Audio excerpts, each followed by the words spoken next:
And then I'm going to write the equation of the tangent line for f of x at the point x equal negative 1.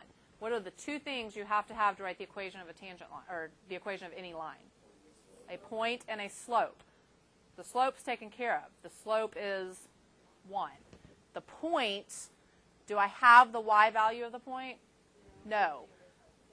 But I can plug negative 1 into the original f to find the corresponding y value.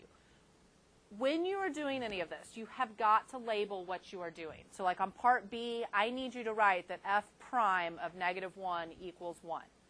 When you are finding the corresponding y value that goes with f, I need you to write f of negative 1 equals whatever it equals. So if I plug in a negative 1, I'm going to get negative 3. Is that right? Now I can write the equation of the tangent line, and the equation of a line is y minus the y value equals the slope times x minus the x value of the point. And just like last year when we did this, you do not have to solve for y. Okay, not quite as much work is required on this one because I just have part A and part B. All right, so the first thing is to find the derivative. Well, the derivative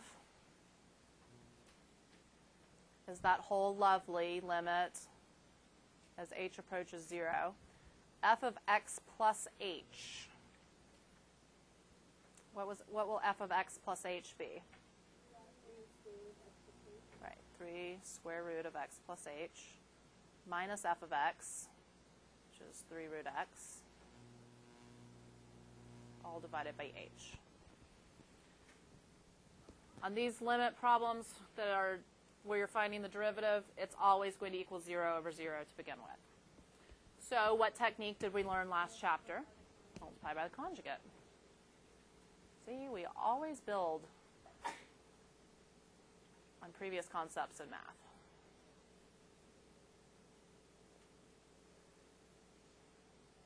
That's a 3.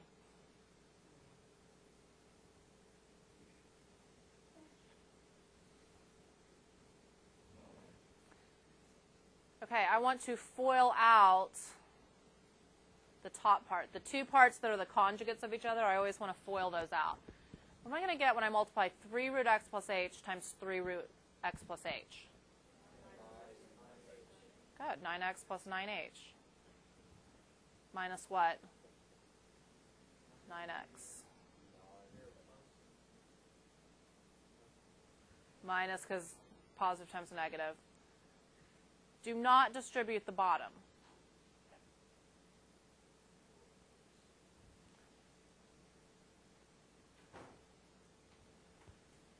Because 9x minus 9x cancels, and then I have an h over h.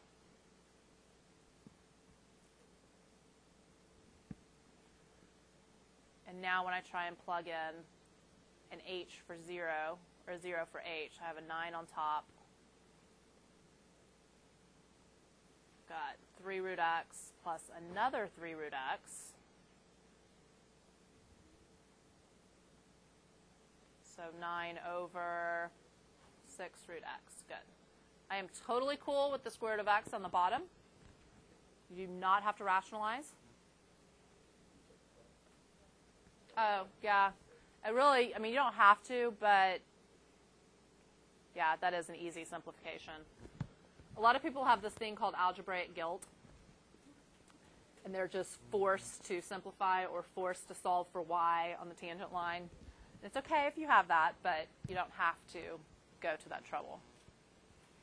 Okay, how can I find the slope of f of x at x equal 1? Yeah, it is really 3. I want to find what? Plug what into f prime? Good, 1. Don't ever use the word it. I don't know if you're talking about my dog or the cookie that you're eating or...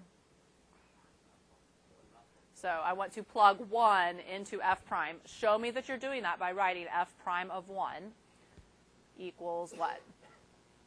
3 halves? F prime of 4 is 3/4. And f prime of 0 is undefined, right? Or does not exist. And we're going to talk more tomorrow about why a derivative doesn't exist. Okay, can you tackle number 3 on your own? And all you have to do is find f prime. You don't have to find the slope at a specific point or write the equation of a tangent line.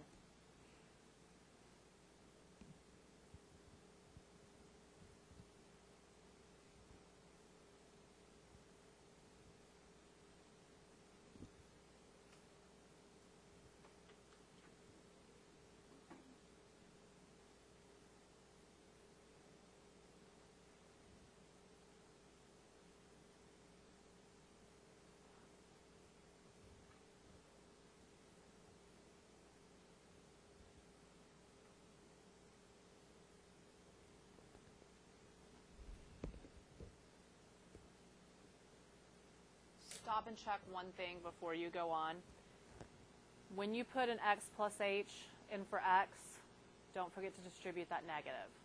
So it's going to become 4 over 1 minus x minus h.